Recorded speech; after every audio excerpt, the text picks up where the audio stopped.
15 अगस्त से पहले Donald Trump रूस के खिलाफ गोलबंदी कर रहे थे। रूस यूक्रेन जंग को लेकर बड़े बड़े बयान दे रहे थे। रूस से तेल खरीदने वाले भारत समेत बाकी देशों पर टैरिफ लगाकर दबाव बनाने की कोशिश कर रहे थे। लेकिन जैसे ही ट्रंप का पुतिन से सामना हुआ, उनकी ठीक से आवाज तक नहीं निकली।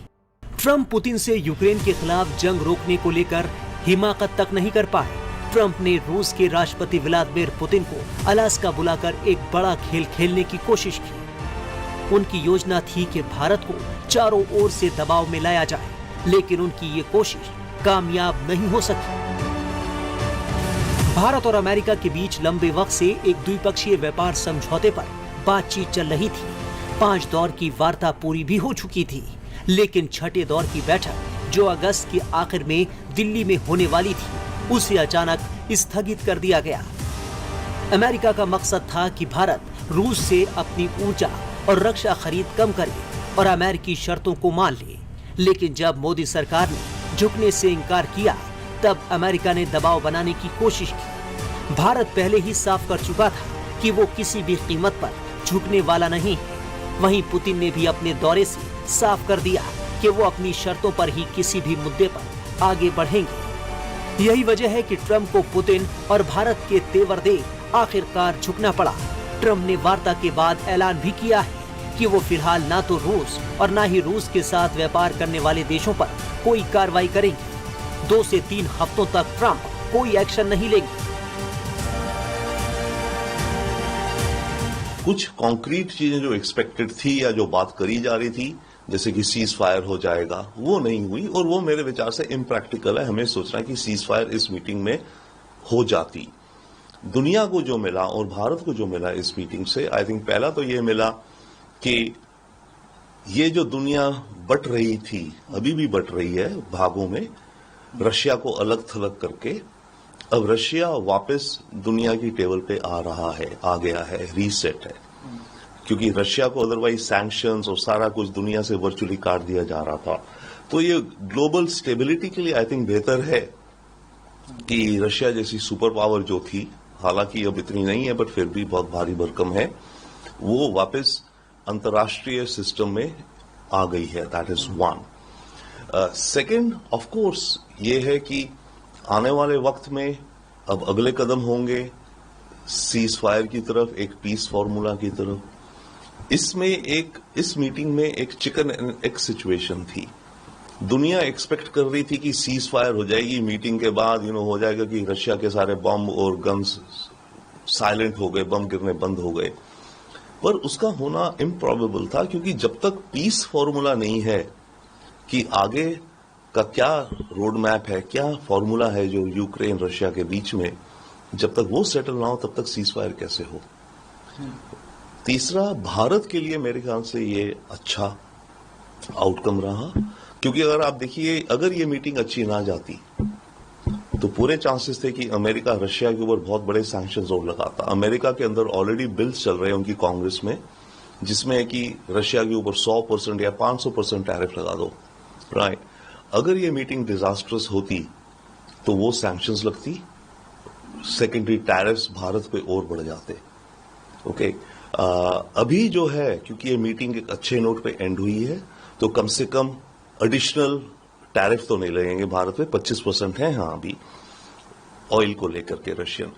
और जैसे जैसे ये रिश्ते इंप्रूव होंगे और इस कॉन्फ्लिक्ट का रेजोल्यूशन होगा, वो 25% भी डेफिनेटली ये हटा दिया जाएगा। तो भारत के लिए तो मेरे ख्याल से बेहतर आउटकम है। दुनिया के लिए भी, स्टेबिलिटी के लिए आउटकम ठीक है, रशिया के लिए भी ठीक है। क्योंकि रशिया चाइना के खेमे में जा रहा है, और अगर ये हालात चलते रहें तो रशिया चाइना के बहुत निकट हो जाएगा, जो कि भारत को नुकसान है। तो भारत के लिए एक वो और फायदा है कि अगर अमेरिका और रशिया के रिश्ते न्यूट्रल नॉर्मल ट्रैक पे आए, तो रशिया की जो जरूरतें हैं चाइना को लेकर के वो कम होंगी और रशिया और एक अलग पोल पर भी चलेंगे। पुतिन ने ट्रंप के सामने ही कहा कि रूस की सभी चिंताओं यानी सभी शर्तों पर विचार करना होगा। यानी पुतिन के इरादे साफ हैं। वही बात है, पीस फॉर्मूला। क्या पीस फॉर्मूला होगा जिसके चलते सीज फायर हो? उसमें कुछ ना कुछ ट्रंप तो थोपेंगे, यूरोप के ऊपर भी और यूक्रेन के ऊपर भी। परंतु ये मैं नहीं मानूंगा कि बॉल जो है वो केवल यूरोप और जेलेंस्की के कोर्ट में है। मेरे ख्याल से ये बॉल जो है इन चारों के कोर्ट्स में है, या आप कह लीजिए डबल्स के मैच चल रहे हैं। हाँ। राइट। तो चार लोगों के खेमों में सबके ऊपर ये क्वेश्चन है और चैलेंज है कि इसे कैसे सॉल्व किया जाए। हाँ, ये कहा जाएगा और कहा जा भी रहा है मेरे ख्याल से, और कुछ हद तक माना भी जा सकता है कि पुतिन ने ट्रंप को मैनिपुलेट किया, जो कि यूरोप कहता है। यूरोप को यह डर है कि पुतिन अमेरिका और नेटो के बीच में दरारें पैदा करता है अपनी स्कीम से, और वो कुछ हद तक है भी, क्योंकि पुतिन ने अपनी जो प्रेस स्टेटमेंट है उसने कहा कि हम और ट्रंप मिले, आगे कदम उठाए जाएंगे, पर मैं ये वार्न करता हूं जेलेंस्की को और यूरोप को कि इस डिस्कशन, ये जो वार्ता चल रही है, इसको सैबोटाज ना करें। तो पुतिन ने ऑलरेडी एक चाल चल दी है अमेरिका और रशिया के बीच में दरारें बढ़ाने की। अब देखना है आगे कि यूरोप कैसे रिएक्ट करता है। मेरे विचार से इस समय सबसे परेशान और अनहैप्पी जो है वो यूरोप है। ऑफ कोर्स जेलेंस्की सबसे अनहैप्पी है, यूरोप भी बहुत अनहैप्पी है। अमेरिका और रशिया आई थिंक मोर और लेस रशिया सबसे खुश है, अमेरिका को है ओके मैंने अपना करा। एक और चीज है, जब ये मीटिंग थी तो इसमें जब ये दोनों देश गए हैं ट्रंप और पुतिन, ये केवल यूक्रेन के बारे में नहीं थी। ये मीटिंग पहले थी रशिया और अमेरिका के रिश्तों के बारे में कि उनको कैसे रीसेट करें। रशिया का वो एम था और ट्रंप का भी एम था कि रशिया के साथ क्या बिजनेस करा जा सकता है, मिनरल्स हैं, ऑयल है, आर्कटिक में क्या एक्सप्लोरेशन करें, स्पेस कोऑपरेशन, ये वो सारे मुद्दे। और फिर उसी के साथ ये नो डाउट कि रशिया यूक्रेन जो ये कॉन्फ्लिक्ट है इसको कैसे सुलटाया जाए। ट्रंप को उम्मीद थी कि पुतिन भारत पर बयान देंगे और रूस भारत संबंधों में दरार डालने का माहौल बनेगा, लेकिन हुआ इसका उल्टा। पुतिन ने भारत पर कोई बयान नहीं दिया। मोदी और पुतिन की दोस्ती और सामरिक साझेदारी पहले की तरह मजबूत रही। ट्रंप की पूरी रणनीति चौपट हो गई।